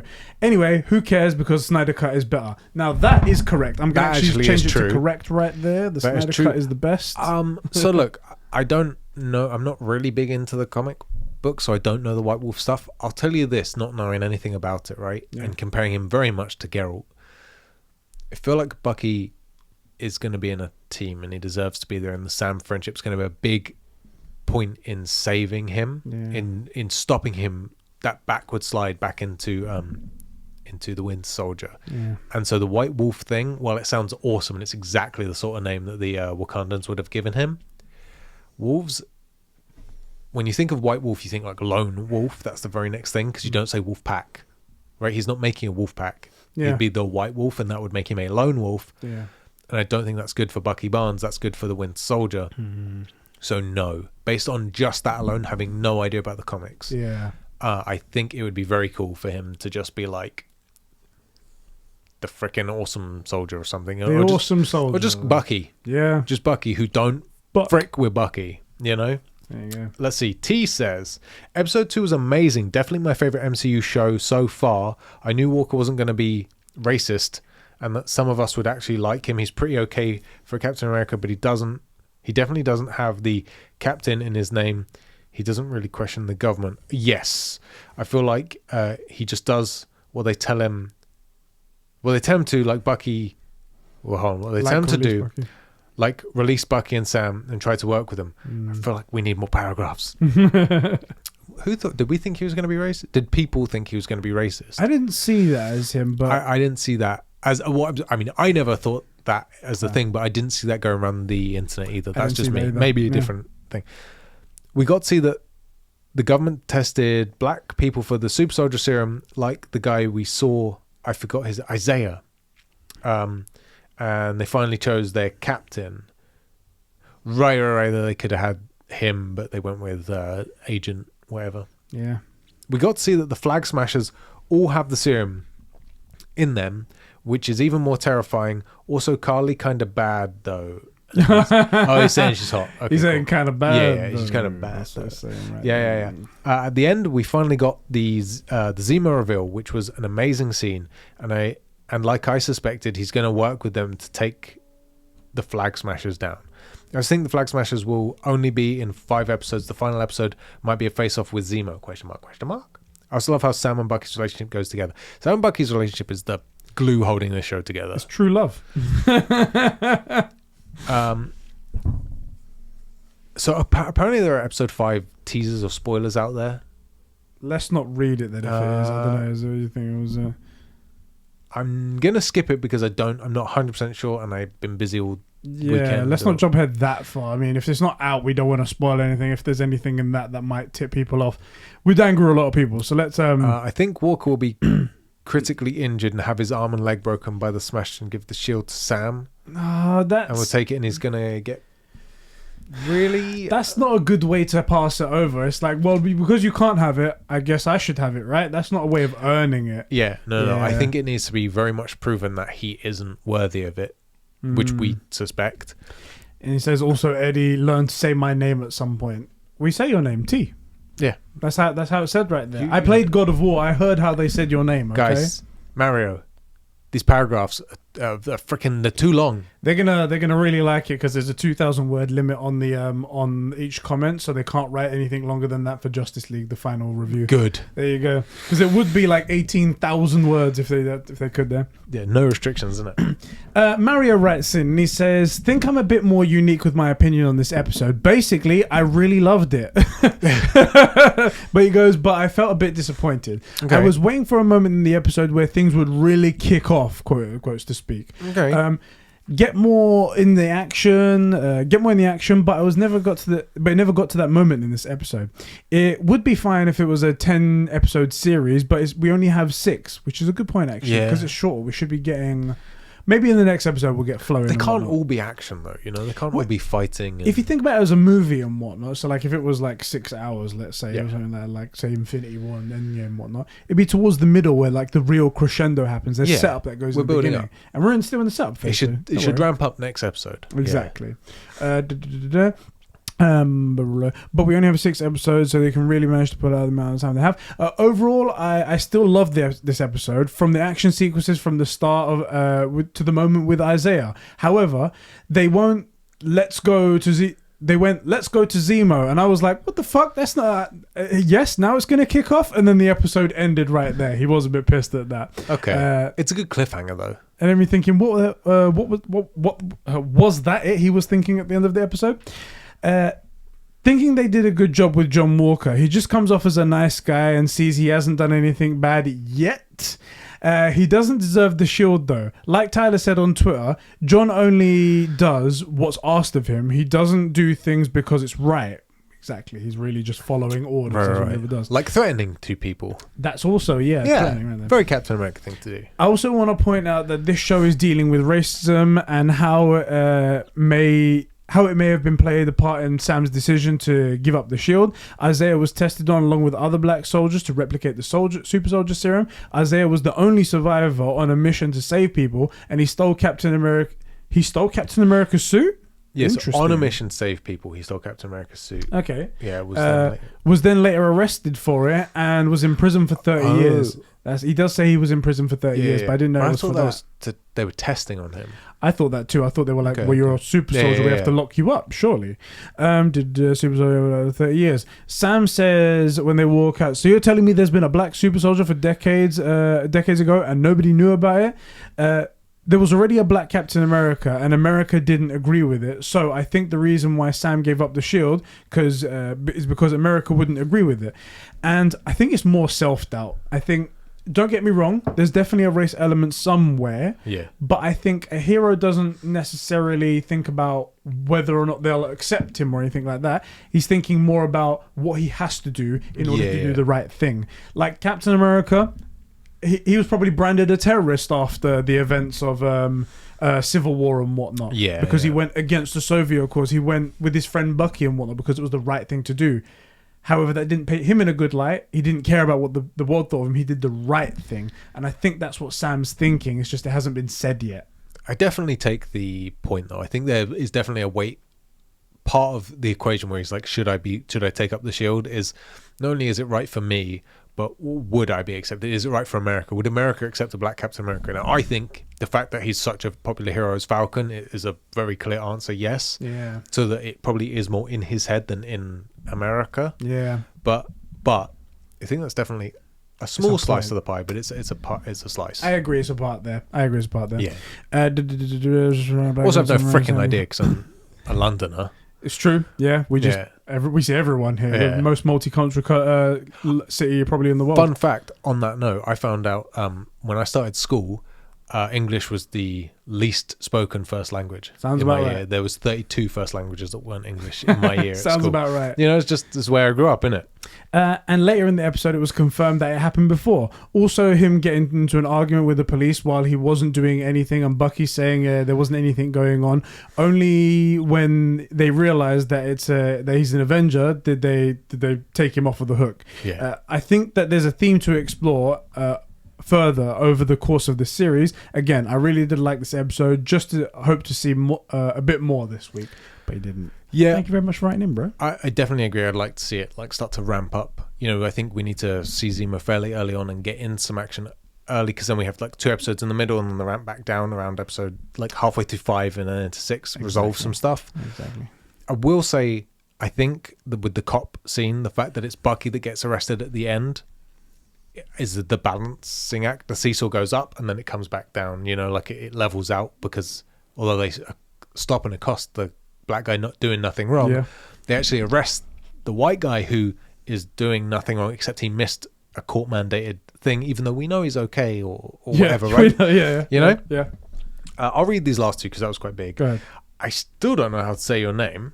It's Cass. Is it Cass? Because we have another Cass, so I don't know. Cass. Car56. I hate John Walker. I mean, everyone does. Good job right there. You got a good opinion. Yeah. We like you right there. That's right. You're a star pupil. Next week, Tyler can't make it either. You're invited on. You're invited on. Yeah. There we go. Actually, Tyler hates him as well, because he has good takes. He's the complete opposite of Steve Rogers. It's like he watched the podcast and then wrote this in the past. Because I think he did. Didn't I literally say he does everything the exact opposite? Good takes. This little pushover just follows orders. Besides that, kind of like the Flag Smashers scenes, made the villains seem more human. Also, Sheps, you better pronounce my name. You haven't freaking told me how to say it. We've just pronounced it right. Car56. There you go. Go on. Disagree with the Flag Smashers stuff. I liked the initial scene where you're like, there's definitely more to these guys than meets the eye. Then we find out that they weren't selling weapons, it was medicine, which again doesn't necessarily make them the good guys. You know, they could see them if they're taking medicine from refugees or they're going to sell it for profit. We don't know. But it's very much a movie thing or a TV show thing where they're like, we make them steal guns, and that's definitely they make them the bad guy. That makes them the bad guy. But when it's medicine, it's that usually they mean it's a good Maybe, thing. But we don't know for There's sure. some twists and turns to this, because then you think, well, what have they done? Okay, they've taken some money and no one really got hurt. A couple people got beaten up, but no one got hurt or killed. And they stole some money, potentially from just rich people, and they're going to redistribute. It's kind of Robin Hood move. They're taking medicine. Okay, nothing here sounds like super villainy, right? And then the next episode, they just gun a guy in the street. Right. Okay, maybe gone a bit far. Right, but then there's that death at the end, which I think could have been taken out. I would have happily taken the 2-minute shorter runtime without the guy doing the pointless death. And it just really ruined the flow of the show, and it made them seem really stupid. Yeah. Really stupid. I didn't vibe with that at all. Super Dan says, is it just me, or is John Walker really ugly? Like, did they purposely pick an ugly jock for the role of fake Cap? Okay. Not going to say anything about ugly, because I don't know. But he's definitely a jock. Yeah. And that's the important thing, because he's the exact opposite of Steve. Yeah. Forgetting that, I'm not saying, oh, Steve was the nerdy kid, but Steve was like the nice kid and he never had power. That's why he was the guy to give it to, because he never had it, so he would know exactly the way he would want it to be used. Yeah. You pick the jock who has always been in like the popular position and people have liked him. Like he acts like a jock. Right? The second anything turns on him, there's no way this guy sides with his version of Bucky. Right? If his guy, I hope that's the turn. I hope I forget his mate's name, the guy whose name starts with an H. Yeah. His Sam. I hope he goes down for something and John Walker drops him. It's like, I can't do anything, bro. Right. Which is exactly not what Steve, Captain Bucky, America can't be seen to endorse what your behavior. That I think would be a really good sign. Yeah. He is a jock, and but that's don't the worry, problem. Ben will still love him. Yeah, Ben, you motherfricker. I think that's the comments, man. That is everybody. Thank you guys for joining us for another episode of Streamcast. It's been really awesome. Thank you so much for supporting us and everything that you guys do over here. We'll be back next week with another episode of Streamcast on the Falcon Winter Soldier episode 3. Did you just thank them for everything they do over here? You know, we're the content creators, right? I mean, well, they join us, don't they? You got to give them something. They put up with us. Yeah, but they also fund in those 4-pillared retards. Yeah, that's true. You guys, you got one over here and one over there. See it's what not I mean? good. Pro and con column right here. The only way to make it better, patreon.com/conversations. Exactly. Give us your money. No. Links to the Discord for real. Our Discord is the best Discord. The best. On the planet. Exactly. And you need to be on it. It's a very chill, cool place. Yeah. And also, don't forget, guys, on Sunday, we do have the spoiler cast for the final part of the Schneider Cut. The Schneider Cut. And we're going to wrap up our conclusion and our thoughts for the last time on this great movie. How many times have you seen it before we end? How many times have you seen the Schneider Cut? So we was only supposed to watch half last time. We were. I finished it. Please tell me you're not watching it again for the second half. Well, for this week, we had to watch the last half, and I'm not going to start from the middle. Yeah, that's ridiculous. So what's the total now? So it says 6. Anyway, guys, thank you for joining us for another episode. We'll catch you all in the next one. Thank you, boys. Thank you, bro. I'm blown away. I mean, I'm kind of impressed, but like, also, what the frick? I somehow managed to carve out 4 hours 6 times. Fair played.